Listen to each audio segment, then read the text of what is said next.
Judas capítulo 1 dice: amados, por la gran solicitud que tenía de escribiros acerca de nuestra común salvación, me ha sido necesario escribiros exhortándoos que contendáis ardientemente por la fe que ha sido una vez dada a los santos. Así que esta es nuestra parte 3, hermanos, de nuestro estudio.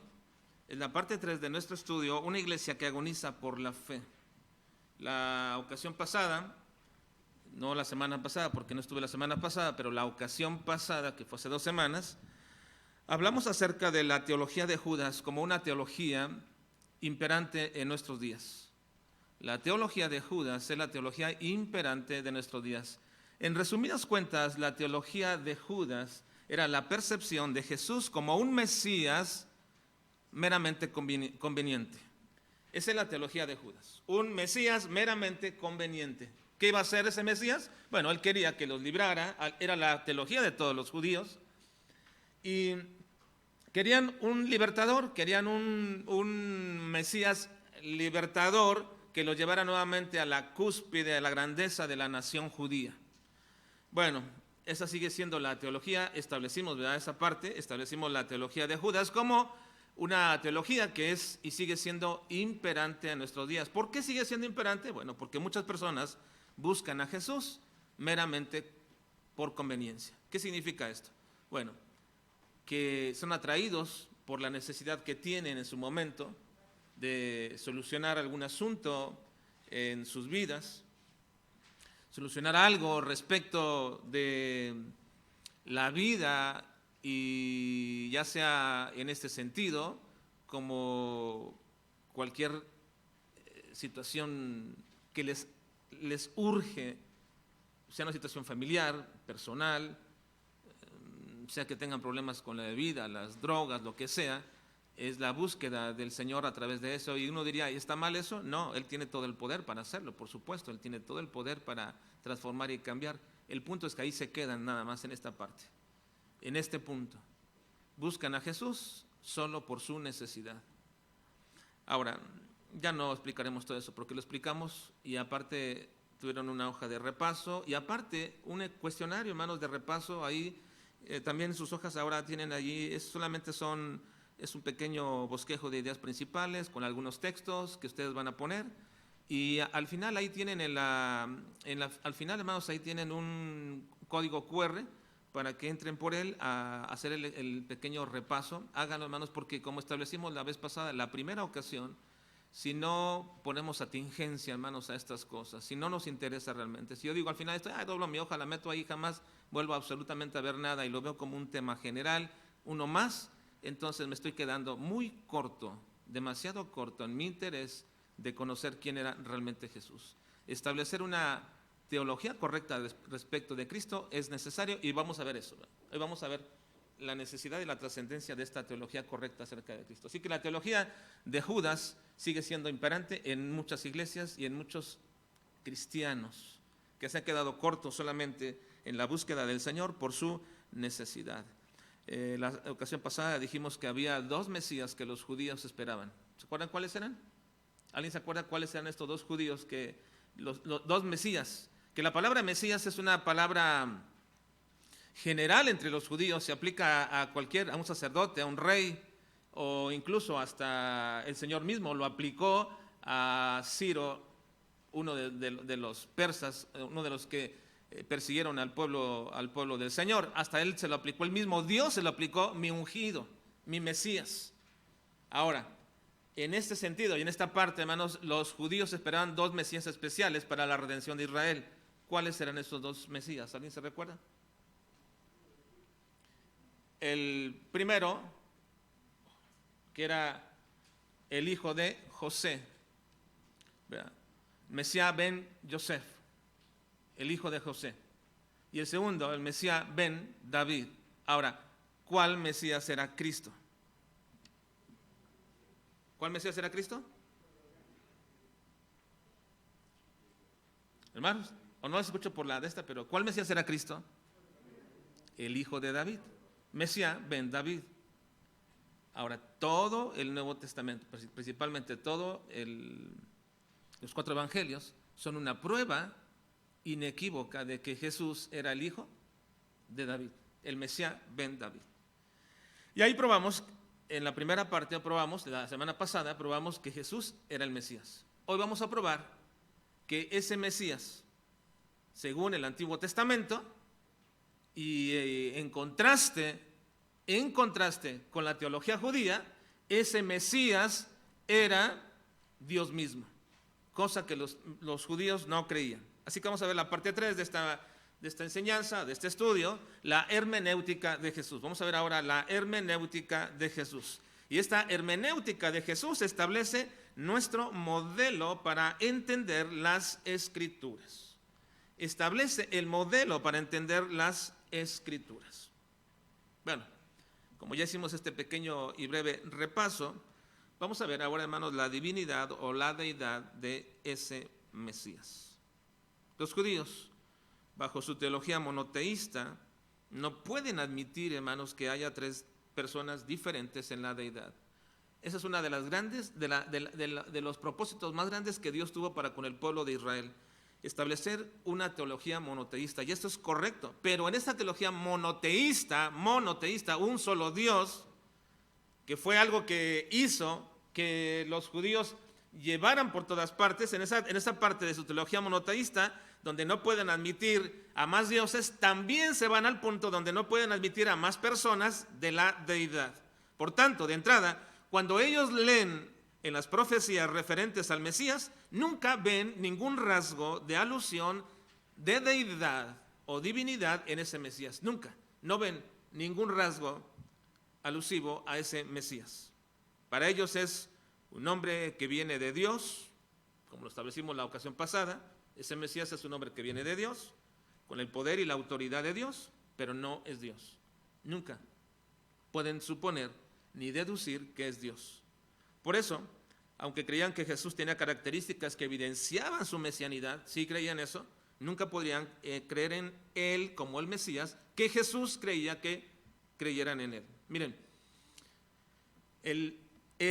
los evangelios establecen 2 cosas muy importantes. Bueno, ya vimos una, pero en esta, hermanos, es el hecho de que Cristo, cada vez que se anunciaba como el Hijo de Dios, como el Mesías, como el Cristo, estaba diciendo con ello que Él, el Mesías, de acuerdo al Antiguo Testamento, debería de ser Dios mismo. Por eso el término Hijo de Dios, era un término usado por Jesús para asociarlo a su mesianidad divina. El término Hijo de Dios que usó Cristo muchas veces era el término asociado a su mesianidad divina. Cuando Cristo decía ser Hijo de Dios y que Dios era su Padre, los judíos sabían perfectamente que Él estaba diciendo que era igual a Dios. Nosotros no alcanzamos a ver esa connotación hoy tan fácilmente, debido a que utilizamos el término Hijo de Dios de manera muy, muy general, incluso en el cristianismo, de manera muy general para referirnos también a nosotros mismos. Pero cuando Jesús lo utilizó en medio de toda esa gente de los judíos, entonces ellos entendían perfectamente que se estaba haciendo igual a Dios. ¿Por qué? Porque el hijo de Dios significaba ser hijo de la misma esencia, es decir, Dios Padre tiene un hijo y es de la misma esencia, por tanto es Dios, y eso lo entendían perfectamente los judíos, y de ninguna forma, de ninguna manera aceptaban este término llamado Hijo de Dios. A los judíos en su Shema, en el Shema, que es la declaración prácticamente teológica más importante de los judíos, en la Shema judía ven una declaración con un énfasis mayor en lo que se conoce como la unidad numérica. Los judíos establecen el Shema como una unidad numérica. ¿Alguien recuerda qué es el Shema? Deuteronomio 6:4 dice: Oye Israel, Jehová nuestro Dios, Jehová uno es. Esta es la declaración teológica más importante de todos los judíos. Ahora ellos ven en ello una declaración o una unidad numérica. Establecen que Dios solamente es uno, es decir, en comparación con todos los dioses, solamente es uno. La perspectiva teológica de los judíos es que este Shema establece precisamente lo que se llama la unidad numérica. No existen otros dioses. No hay otros dioses. Por eso, cuando Cristo dijo que era hijo de Dios, se igualaba a Dios y para ellos era una blasfemia porque estaba haciendo una duplicidad de dioses. Eso es una blasfemia y por supuesto que lo es, sí lo es. Eso no es una blasfemia decir que hay otro Dios. ¿Hermanos? Sí. ¿Es Jesús otro Dios? No. Hay que tener cuidado con los términos cuando usamos, ¿verdad? Decimos, ellos cuando escucharon que Dios, o cuando dicen Dios es uno, y de pronto Jesús dice, soy hijo de Dios, estableciendo la misma deidad, ellos decían, es imposible, solamente existe un solo Dios, no puede haber dos dioses. Así que lo consideraban una blasfemia. Y por supuesto que hicieron una blasfemia en el sentido que ellos creían que Jesús estaba hablando como un segundo Dios, o como u otro Dios. Nosotros no creemos, hay que entender esto, hermanos, nosotros no creemos en una dualidad o en una trinidad o triada de dioses. No, nosotros no creemos en tres dioses. Dios Padre, Dios Hijo y Dios Espíritu Santo no son tres dioses. Son el mismo Dios. Por eso el término correcto, hermanos, que debemos llamarles triunidad. La palabra Trinidad tiene una connotación muy entre nosotros muy ya entendida, que no nos referimos a tres cosas diferentes, sino a tres en uno. Sin embargo, el término no es exactamente correcto. Trinidad puede significar tres cosas de cualquier cosa. Pero cuando hablamos de triunidad, hablamos de tres en uno. Y ese es el término más correcto. Ahora, nadie blasfema, ni nadie dice ninguna cosa cuando habla de Trinidad, ni ninguno nos equivocamos cuando decimos Trinidad. Simplemente nada más es para entender que el término más correcto es triunidad. Porque Trinidad significa tres cosas, cualquiera que éstas sean. En este caso, no está enfatizando que están unidas. Ahora, precisamente, hermanos, consideraban una blasfemia y por supuesto que eso era, pero nosotros no creemos en una dualidad ni una triada de dioses, creemos en un solo Dios, pero lo que sí creemos es en una triunidad de personas en ese único Dios. Triunidad de personas. Es diferente a triunidad de dioses. Triunidad de personas en un único Dios. Y por esto, no solamente no creían ellos en Jesús, sino que incluso lo querían matar. Juan 5:18 dice, por esto, los judíos aún más procuraban, ¿qué procuraban hacer ellos? Pero por esto dice, aún los judíos más procuraban matarle, porque no solo quebrantaba el día de reposo, sino que también decía que Dios era su propio Padre, haciéndose igual a Dios. Ahí está marcada muy evidentemente la teología judía respecto a lo que Jesús decía. Cuando decía ser hijo de Dios, que Dios era su Padre, entonces se hacía igual a Dios y para ellos era una blasfemia todo esto. Así que gran parte del mensaje de nuestro Señor Jesucristo en todos los evangelios, cuando usted lo escudriña, en el entorno de una religión judía, cuya teología no aceptaba que Dios tuviera un hijo de la misma esencia divina, entonces gran parte de la predicación de Cristo consistió en decírselos una y otra vez, y otra vez, y otra vez. ¿Sí? Noten, vea bajo esta perspectiva los evangelios ahora, y notará algo muy importante que ahorita voy a decir en este sentido. Cada vez que Jesús hablaba, su propósito era establecer precisamente esto, que él era hijo de Dios, de la misma esencia divina y que eran el mismo Dios. Y lo hacían de manera en que ellos no podían refutarlo. La enseñanza de Cristo era tan poderosa y autoritativa que ellos no podían refutarlo. Podían rechazarlo, pero no podían refutarlo. Ninguno de ellos podía refutarlo. ¿Por qué? Porque lo hacía mediante las Escrituras. Es decir, tomaba el Antiguo Testamento y con ello les enseñaba y les decía y los confrontaba con su propia teología equivocada. Dice Lucas 24:27, y comenzando desde Moisés y siguiendo por todos los profetas, vean lo que hacía Jesús, les declaraba en todas las Escrituras lo que de él decían. Tomaba toda la Escritura, desde Moisés Y cuando hablamos la palabra Moisés, ¿significa qué, hermanos? Ahí, Pentateuco, ¿verdad? Desde el Pentateuco y siguiendo por todos los profetas. Todo el Antiguo Testamento les declaraba en todas las escrituras lo que de él decían. Bueno, así que él iba a establecer su identidad enseñándoles que el propósito de las escrituras eran hablar de Jesús. Miren, algo muy importante. Cristo en su enseñanza estaba estableciendo que el propósito principal de las escrituras antiguo testamentarias eran hablar de Jesús. Juan 5:39 dice: escudriñad las escrituras, porque a vosotros os parece que en ellas tenéis la vida eterna, y ellas son las que dan testimonio de mí. Entonces, ¿cuál era el propósito de Jesús, hermanos? En toda su prédica, en toda su enseñanza.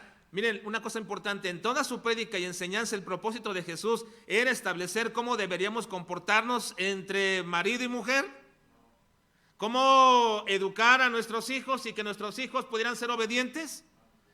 ¿Tomaba Cristo tiempo suficiente en todas sus prédicas para hablar acerca de tener una mejor economía, ser buenos administradores y llevar a cabo bien nuestras relaciones con las demás personas? Eso era el propósito de Cristo en toda su prédica y enseñanza. Noten por favor todo esto, véanlo, cada vez que Jesús hablaba y predicaba, su propósito en principal era enseñarles que las escrituras antiguo testamentarias estaban hablando de él. Por supuesto, aludía a alguna circunstancia general, social, lo que pasara en ese momento la aludía, pero la llevaba siempre a la culminación de decirles: esto que se habló en el Antiguo Testamento es lo que se habló de mí. Y los llevaba a esos pasajes para traerlos a esta enseñanza. En Juan 5:46 dice: porque si creyeses a Moisés, otra vez más, palabra Moisés es Pentateuco, todo ello, me creeríais a mí, porque de mí escribió él. De mí escribió él. Así que ¿cuál era, hermanos, el enfoque principal de nuestro Señor Jesucristo en su enseñanza y en su predicación a todas las personas? Ustedes han visto esas películas donde se presenta a Jesús ahora o en el tiempo de la muerte de Jesús y presentan a Cristo, siempre lo ponen cuando Él está enseñando, hablando siempre con un toque moralista, donde portaos bien unos a otros, y cosas como estas, donde le ponen hasta un tono muy de esta forma, donde al parecer lo único que está enseñando Jesús es cómo ser buenas personas. Pero ese es el enfoque que los evangelios nos dan. No. Escudriñe, visualice el Nuevo Testamento, sobre todo los evangelios, y va a notar esto. Así que, incluso con todo esto, con su enseñanza, los fariseos fueron llevados a reconsiderar su postura teológica y su reinterpretación de las profecías mesiánicas bajo la perspectiva teológica de que el Mesías debería ser Dios mismo. Y eso, hermanos, esa continua enseñanza es una prueba de la hermenéutica de Cristo. Miren, todas las veces Jesús dijo: las escrituras hablaron de mí. Pero en esa hablar y enseñanza, Jesús les interpretó las escrituras para que supieran que el Mesías debería ser divino. Esto es un salto muy grande en la teología judía. Lo vimos la ocasión pasada.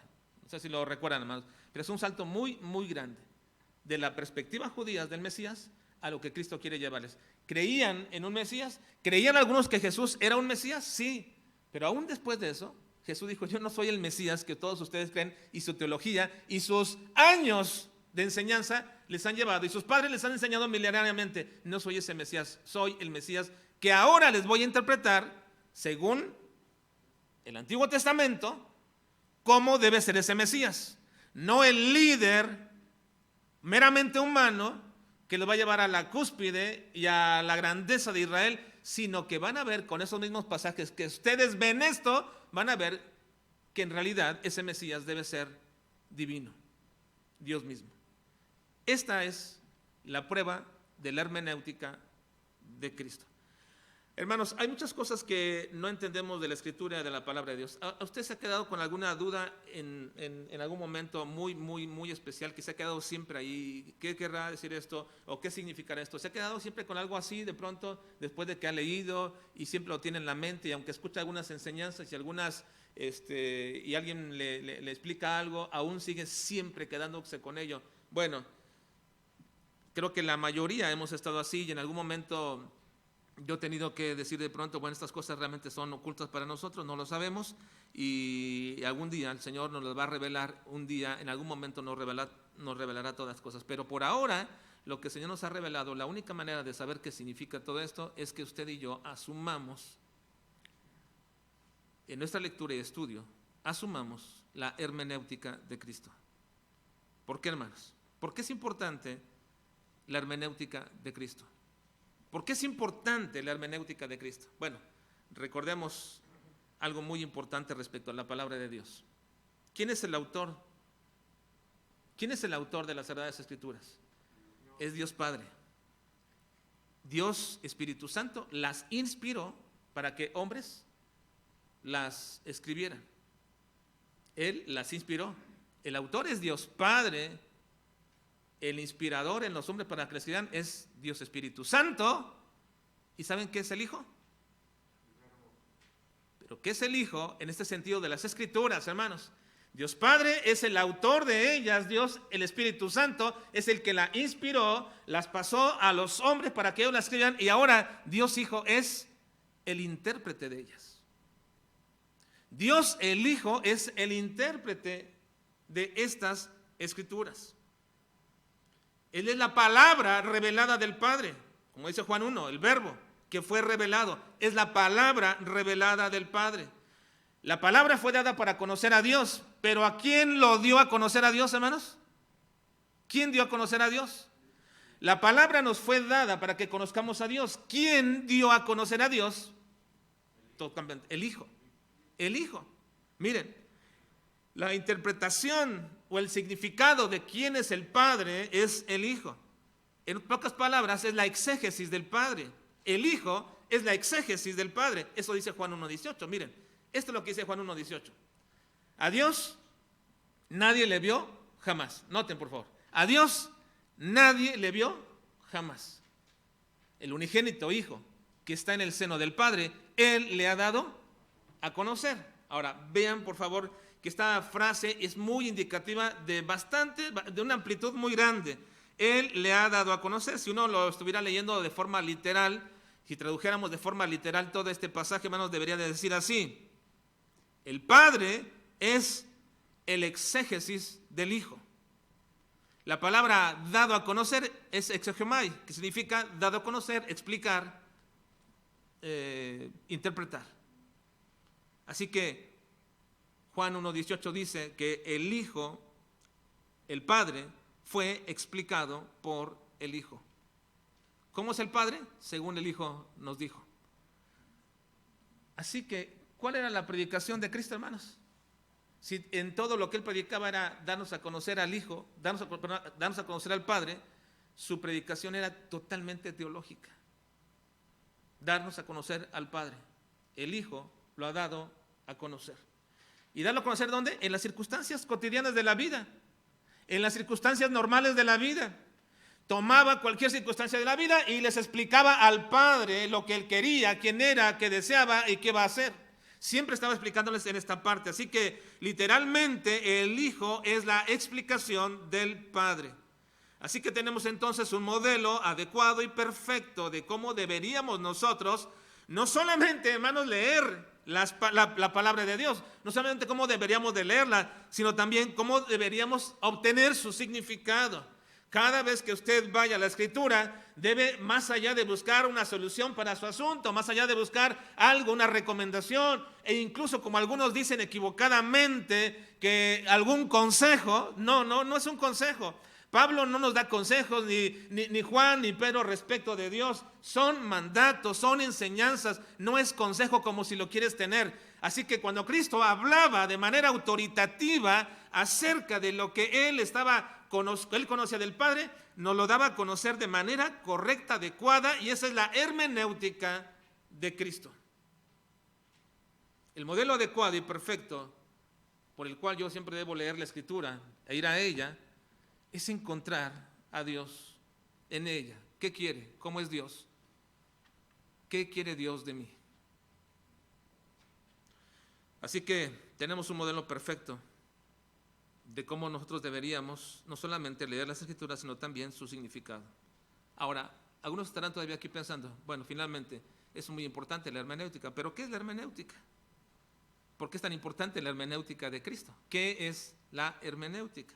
Bueno, no voy a dar una clase aquí de hermenéutica, simple y sencillamente, la hermenéutica son las reglas o los principios que usamos para interpretar un texto bíblico, sencillamente. La hermenéutica son las reglas o los principios que usamos para interpretar un texto bíblico. ¿Por qué es importante estudiar la hermenéutica, hermanos? ¿Por qué eso es nada más para gente del instituto, nada más para alguien especial? No, ¿por qué es importante estudiar la hermenéutica? Les diré por qué. Porque tiene consecuencias eternas. Tiene consecuencias eternas. Segunda de Pedro 3:14 al 16, vean lo que dice. Por lo cual, oh amados, estando en espera de estas cosas, procurad con diligencia ser hallados por Él sin mancha, irreprensibles en paz, y tened entendido que la paciencia de nuestro Señor es para salvación, como también nuestro amado hermano Pablo, según la sabiduría que le ha sido dada, os ha escrito casi en todas sus epístolas, hablando en ellas de estas cosas, entre las cuales hay algunas difíciles de entender, las cuales los indoctos e inconstantes tuercen, como también las otras escrituras, para su propia perdición. Si alguien tuerce las escrituras y no las entiende correctamente y le da una interpretación incorrecta a las escrituras, no es que simplemente se equivoca aquí y ya, es que eso es para su propia perdición. Si tuerce las escrituras, tiene connotaciones eternas. Cualquiera que no declara que Jesucristo es el Hijo de Dios y no lo ve ahí, y que no declara que Jesucristo es Dios, cualquiera que sea su denominación o su grupo teológico, está condenado. Está condenado. No puede ser salvo. Tiene connotaciones eternas. Ahora dígame una cosa, hermano, de todas las doctrinas de la Escritura que existen en la Escritura, de todas ellas, ¿cuál usted piensa que sería la más importante que una persona debería de conocer? De todas las doctrinas de la Escritura, ¿cuál es la más importante que una persona debería de conocer? Y entenderla, y conocerla y saberla correctamente. ¿Cuál es?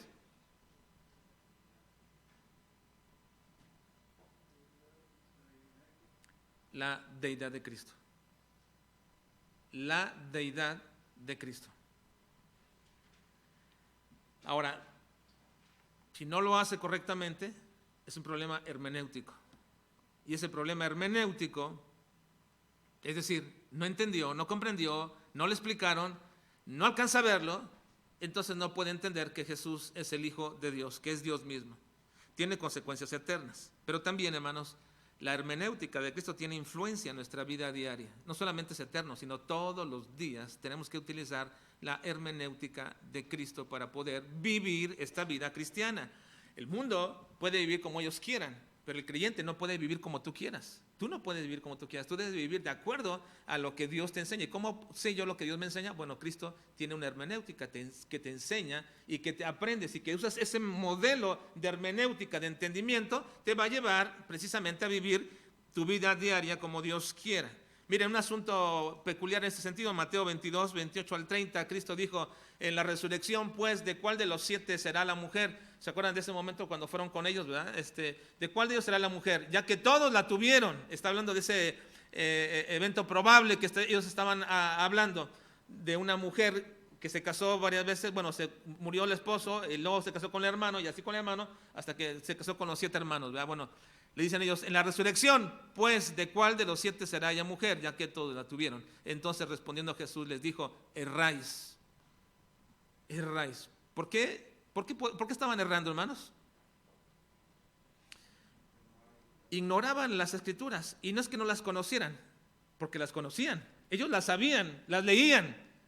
Pero ignorar las Escrituras en este texto significa, las están interpretando incorrectamente. Su hermenéutica es incorrecta. Erráis ignorando las Escrituras y el poder de Dios, porque en la resurrección ni se casarán ni se darán en casamiento, sino serán como los ángeles de Dios en el cielo. Así que Cristo está diciendo que aún en ese sentido, respecto a lo que era el área matrimonial y la viudez de una mujer y los hijos mismos dentro de la familia, cuando no entendían y no comprendían esta verdad, tenían una esperanza equivocada, incluso vivían con una esperanza equivocada que no los llevaba a entender que en la eternidad, un día en el futuro, esto que hoy día vemos como familia, hermanos, como matrimonio, esto no va a ser igual en el cielo. No vamos a andar allá en el cielo diciendo, bueno, voy con mi esposo o con mi esposa o con mis hijos acá y vamos a alguna parte. No, no son tales cosas. Las relaciones familiares cambian y han cambiado. Ahora, tiene connotaciones eternas, pero también diarias. Todos los días somos objeto, hermanos, como creyentes ya ahora, de vivir una vida correcta de acuerdo a la hermenéutica de Cristo o a la hermenéutica de muchos que interpretan como ellos quieren. ¿Qué tan trascendente es? Déjenme les doy otro ejemplo. Ya les he explicado en una ocasión, pero así fue. Cierto campamento, en una reunión que tuvimos, cuando tocó a alguien enseñar acerca del noviazgo, reunidos todos los muchachos ahí, les expresó una verdad, para él, una verdad que era importante. Él les dijo, no te tienes que casar con el único novio o la única novia que tengas. Iba a probárselos con la escritura, supuestamente. Puedes probar aquí, puedes probar allá. Ahora, les voy a explicar algo, hermanos, pero esto trasciende, no solamente respecto a los hijos, sino también respecto a los padres. Y les diré por qué. Porque cuando los padres no entienden la hermenéutica del Señor y establecida por el Señor, entonces son tan permisivos con sus hijos de que anden por aquí, anden por allá, 1, 2, 3, por allá, probando. Cuando están rompiendo, hermanos, situaciones muy especiales dentro de la Escritura, que de acuerdo a esta hermenéutica, según este hombre decía, o este maestro, pastor, decía, que él lo basaba en el hecho de que cuando uno viene a la iglesia, en la iglesia no todos son creyentes. Y él dijo, ¿y qué es la iglesia? La novia de Cristo. Y si unos son creyentes y otros no son creyentes, entonces vean, no se va a casar con todos al final, se casará con los verdaderos creyentes. Así que les decía, ustedes por ahí tienen la verdadera novia, tienen que ir probando para encontrar esa verdadera novia. Su hermenéutica era tan pobre, pero también tan irracional e inconcebible para un cristiano, para un creyente. No solamente los hijos tienen que aprender esto, los padres tenemos que aprender respecto de estos asuntos. Ahora, podemos seguir hablando, hermanos, de situaciones diarias, continuas, donde nuestro entendimiento de las Escrituras nos hace ser permisivos o querer hacer lo que queramos y no estamos siguiendo la interpretación de Cristo. ¿Por qué es importante estudiar, hermanos, la hermenéutica? Es decir, cómo interpretar la Escritura, porque tiene consecuencias eternas, pero también porque guía nuestras vidas todos los días en lo que hemos de hacer. Porque no voy a hacer según siento, según la situación, según la circunstancia, voy a hacer según el Señor dice. ¿Y qué dice el Señor? Bueno, tengo que aprender y entender qué dice el Señor de acuerdo a la hermenéutica de Cristo. Ahora, el Señor Jesucristo nos dio varios ejemplos de cómo es que Él interpretaba la palabra de Dios. Y antes de ver 2 ejemplos para culminar esta mañana, porque como son momentos muy cortos, hermanos, que estamos estudiando, para terminar, hermanos, esta mañana, y antes de ver esos 2 ejemplos, cómo Él interpretaba la palabra de Dios, déjeme decirle que entre los grupos e iglesias con buena teología, no estoy hablando de grupos heréticos, hablo de iglesias con buena teología, hay 2 corrientes actuales que han propuesto como una hermenéutica correcta que Jesucristo, acerca de Jesucristo. 2 hermenéuticas correctas acerca de Jesucristo que son lo que han propuesto ellos en este sentido. Y es importante saberlo, lo que se llama el cristocentrismo. El cristocentrismo. ¿Qué es el cristocentrismo? Bueno, el cristocentrismo simplemente es ver a Jesucristo en cada pasaje del Antiguo Testamento. El cristocentrismo es ver en cada pasaje que la ley, los profetas, de acuerdo a lo que dicen, a lo que Jesús dijo, la ley y los profetas y los salmos hablaron de mí. Entonces, dicen ellos, entonces encontramos en cada pasaje y en cada párrafo a Jesucristo y tenemos que esforzarnos para ver a Cristo en cada pasaje. Y por tanto nuestra hermenéutica tendría que ir a que cada vez que yo lea el Antiguo Testamento, ¿dónde está Cristo aquí? Una vez estaba escuchando a un pastor que precisamente era guiado por esta hermenéutica. Me decía, yo he batallado tanto muchas veces, incluso he llorado y le he pedido a Dios, Señor, no puedo predicar hasta que no vea a Cristo aquí en este pasaje. Me lo decía y me frustraba hasta que de pronto alcanzaba a ver en ello a Jesús en este pasaje. Eso es la hermenéutica cristocentrista. Ahora, hay una segunda propuesta o segunda tendencia entre las iglesias de buena teología que se llama este era el teoría del cristocentrismo, este es el cristotelismo. Cristotelismo. ¿Qué es el cristotelismo? Bueno, según el cristotelismo, nosotros no necesariamente tenemos que ver a Jesús en cada pasaje del Antiguo Testamento. Tenemos que buscar la intención única y original del autor, que es más o menos lo que se llama la hermenéutica histórico-gramatical. Ver a Cristo en cada pasaje del Antiguo Testamento es forzar el texto de manera incorrecta, que nos puede llevar incluso hasta equivocarnos. Entonces el cristotelismo, la palabra telos significa fin o propósito. Cristotelismo significa que debo ver el significado original de cada pasaje del Antiguo Testamento y luego, después de ello, ver cómo apunta esto a Cristo. Cómo apunta a Cristo en cada pasaje. Ahora, ¿cuál de los dos les parece correcto, hermanos? Miren, en realidad no podemos calificarlas como correctas e incorrectas. Porque si Cristo dijo que Moisés y los profetas hablaron acerca de él, tenemos que buscar a Cristo entonces en todos los pasajes. Pero forzar el pasaje para ver a Cristo en cada pasaje del Antiguo Testamento, forzar el pasaje puede llevarnos, hermanos, a un extremo equivocado. El cristotelismo dice, no, vean las historias, vean lo que dice, vean cuál fue el propósito de esa historia y luego vean cómo apunta esto a Cristo. Bueno, esas son las dos tendencias de una hermenéutica de Cristo. Ahora, en estas dos hay una tercera propuesta que yo veo. Esta es mi propuesta de la hermenéutica de Cristo. No es el cristocentrismo ni es el cristotelismo. Mi propuesta es la hermenéutica teocentrista. Teocentrista. Una hermenéutica teocentrista. Explico a qué me refiero. La hermenéutica de Cristo tiene dos direcciones. Es lo que yo veo.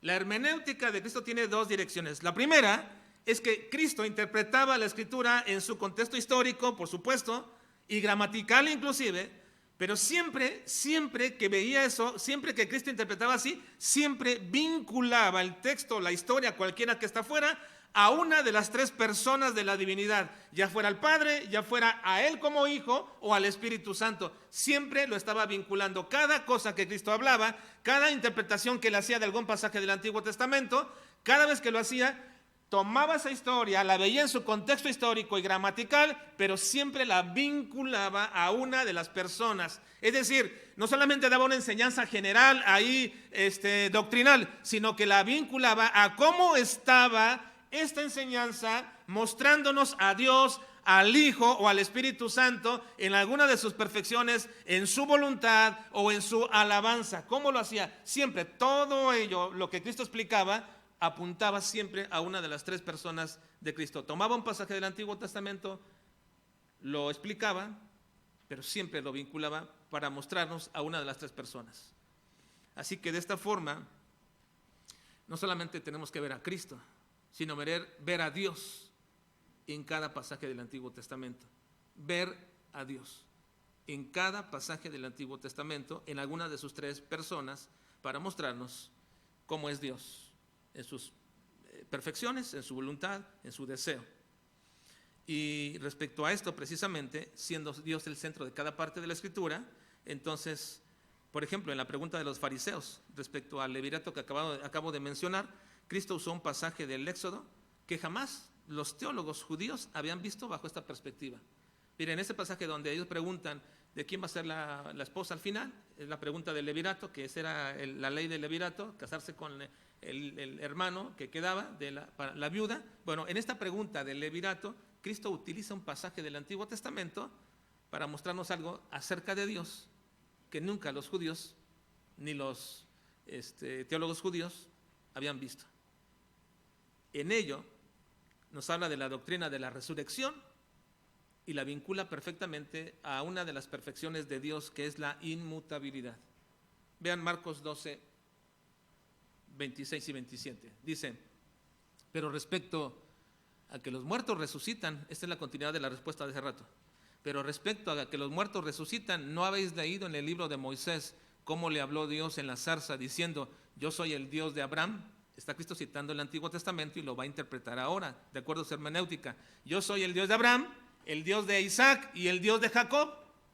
Lo aclara, aquí viene: Dios no es Dios de muertos, sino Dios de vivos. Así que vosotros mucho erráis. Ahora vean la interpretación de Cristo de este pasaje. ¿Para qué usó este pasaje Cristo? En su interpretación nos habló acerca de la doctrina con la cual derribaba todo argumento de los saduceos, que no creen en la resurrección. Dios no es Dios de muertos, sino de vivos, pero más enfáticamente prepondera no la resurrección misma, sino a Dios mismo. Dios no es Dios de muertos, es Dios de vivos. Ahora una pregunta: ¿todos aquellos, hablando de Abraham, Isaac y Jacob, estaban muertos o no? Hermanos, ¿estaban muertos? Sí, físicamente.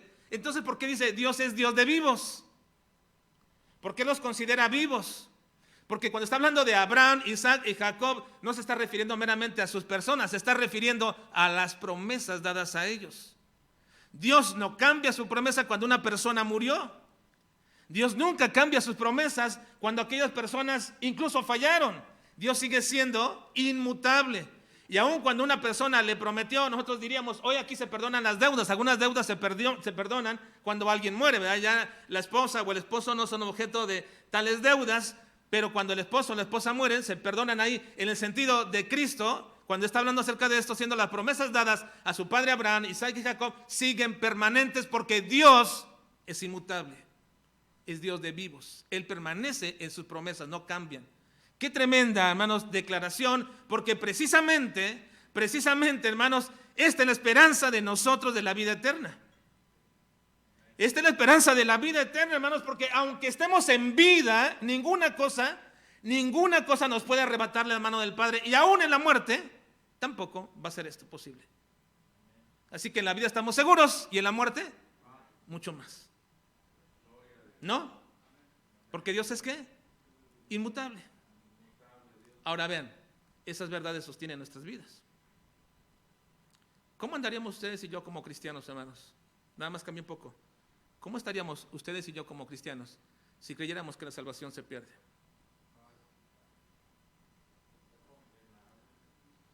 No, ¿cómo estaríamos nuestra vida diaria? ¿Cómo viviríamos nuestra vida diaria si creyéramos que la salvación se pierde? Bueno, hay muchos que lo creen así, y vean cómo es precisamente su convicción, su vida, pensando en todo esto. Ahora, esa es la primera dirección de la hermenéutica de Cristo, del teocentrismo. Vincular todo a manifestar a Dios, sus perfecciones, lo que Él es. Cada pasaje del Antiguo Testamento tiene ese propósito, cada historia tiene ese propósito, cualquier historia, cualquiera. Ahorita haría un ejercicio y le diría: díganme una historia, cualquiera que está afuera, y le diría: bueno, ¿dónde está Dios ahí? En alguna de las personas, el Padre, el Hijo, el Espíritu Santo, ¿dónde está ahí?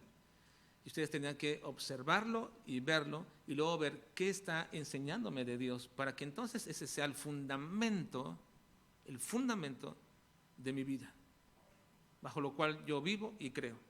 Esa es la primera dirección de una hermenéutica teocentrista. y Cristo la usaba muchas veces, la usó bastantes veces. Pero la segunda dirección, y con la cual termino, hermanos, de esta hermenéutica teocentrista, más allá de todo esto, hermanos, o vincular todo precisamente al Señor, precisamente, es el hecho de que la hermenéutica de Cristo, cuando toma pasajes para revelar quién es el Mesías, siempre establece que ese Mesías es Dios. Esta es la faceta, diríamos, la cual le chocaba a los fariseos de su tiempo. No solo tomaba el Antiguo Testamento para direccionarlo a Dios, todo tiene que ver con Dios. Ahora, cada pasaje que tenía que ver con el Mesías, Cristo establecía que ese Mesías era divino. Esto no lo aceptaban los judíos. Su teología no les permitía, su hermenéutica no les permitía. Pero Cristo era su propósito enseñarles que cada pasaje del Antiguo Testamento hablando del Mesías era establecer que ese Mesías era divino. Nada más un ejemplo. Mateo 22, 41 al 46. Solamente veamos un ejemplo nada más, porque, como digo, da para mucho tiempo y no podemos ya, se nos va el tiempo.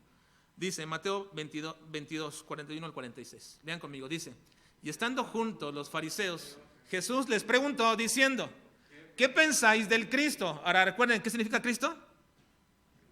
Lo vimos la pasada, ¿verdad? Mesías. ¿Qué pensáis del Mesías o del Cristo? ¿De quién es hijo? Le dijeron: de David, porque ellos creían en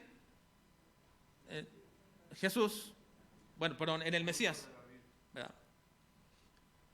Mesías, el hijo de David. Él les dijo, ahora vean aquí, pues como David, vean la hermenéutica de Cristo, pues como David en el Espíritu le llama Señor, diciendo: dijo el Señor a mi Señor, dijo el Señor a mi Señor, siéntate a mi derecha hasta que ponga tus enemigos por el estrado de tus pies. Pues, si David le llama Señor, ¿cómo es su hijo? Y nadie le podía responder palabra, ni osó alguno desde aquel día preguntarle más. No podían. ¿En qué consistía entonces la otra dirección de la hermenéutica de Cristo? En tomar pasajes del Antiguo Testamento y cuando hablaban del Mesías, decirles que ese Mesías era Dios mismo, porque era hijo de Dios. En esto consiste la hermenéutica de Cristo, básicamente, muy escuetamente hoy así presentada.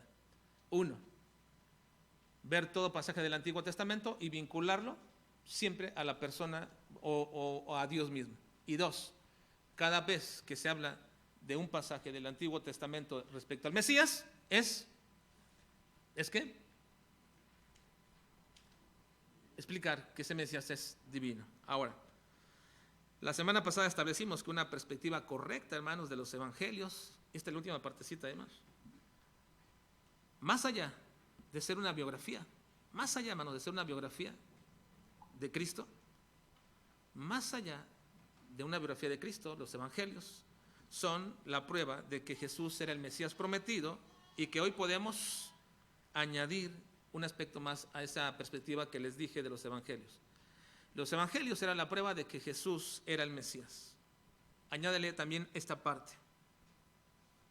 También Cristo probó que el Mesías era Dios. Así que los evangelios es la argumentación de que Jesús era el Mesías y que el Mesías era Dios. De eso tratan todos los evangelios. Véanlo de esta perspectiva. Jesús, los evangelios, Mateo, Marcos, Lucas y Juan, establecieron los evangelios, los dijeron para establecer que el Mesías era Jesús y que ese Mesías era divino.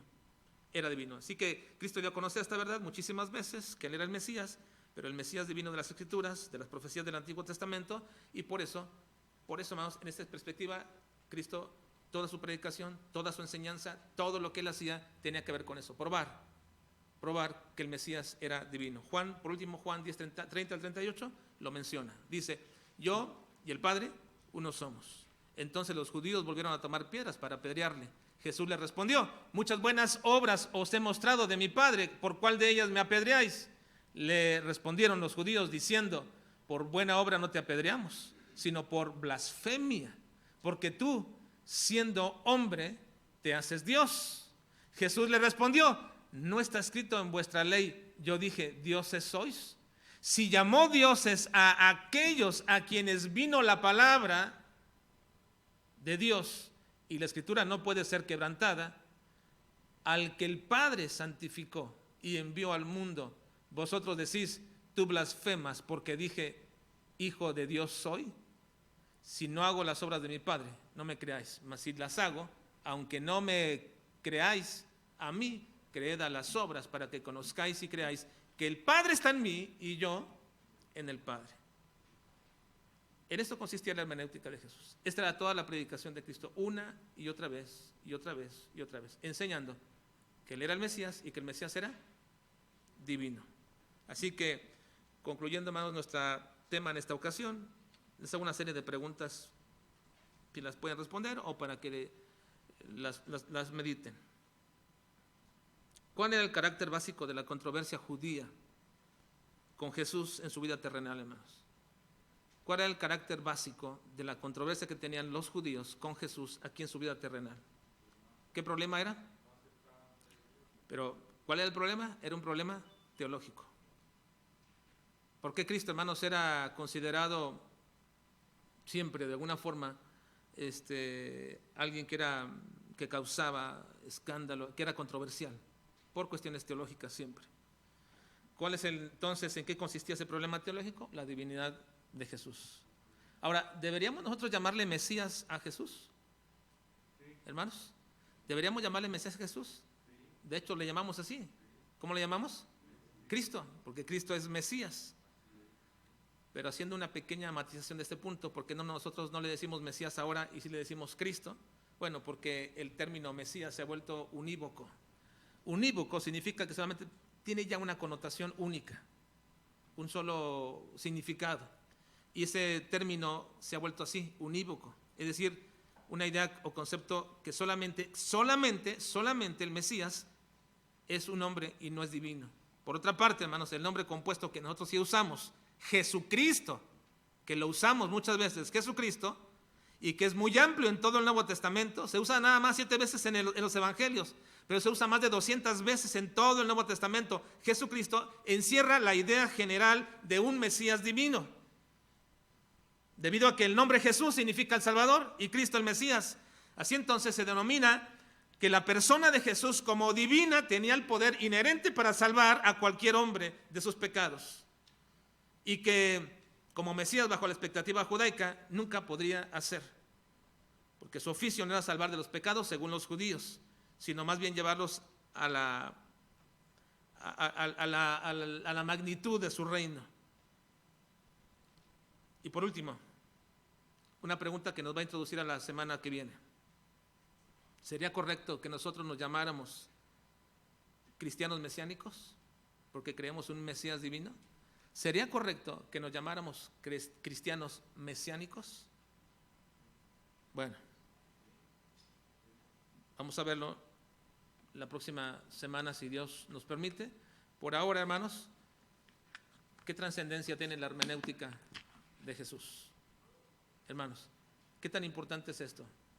Para las personas que nos están escuchando o viendo o que verán esto, ¿qué tan importante es la hermenéutica de Jesús? Ya no está dentro de esto, nada más vean y lean estos textos que están aquí puestos. ¿Qué tan importante es la hermenéutica de Jesús? Dice primera de Juan: estas cosas os he escrito a vosotros para que creáis en el nombre del Hijo de Dios, para que sepáis que tenéis vida eterna y para que creáis en el nombre del Hijo de Dios. Si una persona no cree que el Mesías es divino, si una persona no cree que Cristo es Dios mismo, no puede tener vida eterna. Dice Juan 20:31, pero estas cosas os he escrito que creáis que Jesús es el Cristo, ¿el qué? El Mesías, el Hijo de Dios, y para que creyendo tengáis vida en su nombre. ¿Sí? Y tercero, dice, y esta es la vida eterna, dice Cristo, que te conozcan a ti, el único Dios verdadero, y a Jesucristo, a quien has enviado. Así que una pregunta, hermanos. ¿Una persona se salva por hacer una oración diciendo, te recibo, Señor Jesucristo? ¿O se salva porque cree que Cristo es Dios, Dios verdadero? Bueno, Cristo dijo, en esto consiste la vida eterna, que te conozcan a ti y a tu Hijo, el Jesucristo, a quien has enviado. Vamos a orar. Padre, te rogamos en esta mañana que nos ayudes a comprender y entender, Señor, cuán importante es tener un correcto entendimiento de la persona de Cristo. Gracias, Señor, por nuestro Señor Jesucristo, quien nos ha salvado, quien ha derramado su sangre por nosotros, quien entregó su cuerpo y que cumplió así tu voluntad, Señor. Pero no solamente, Señor, no solamente creemos que Él murió por nosotros, creemos que es tu Hijo y que como tal es también Dios. Y nosotros, Señor, necesitamos y debemos luchar agónicamente por esta verdad. Cristo es Dios. Cristo es el Señor.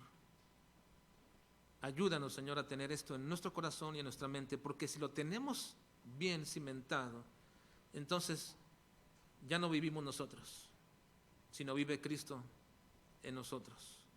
Ya no son mis deseos, Señor, sino son los tuyos.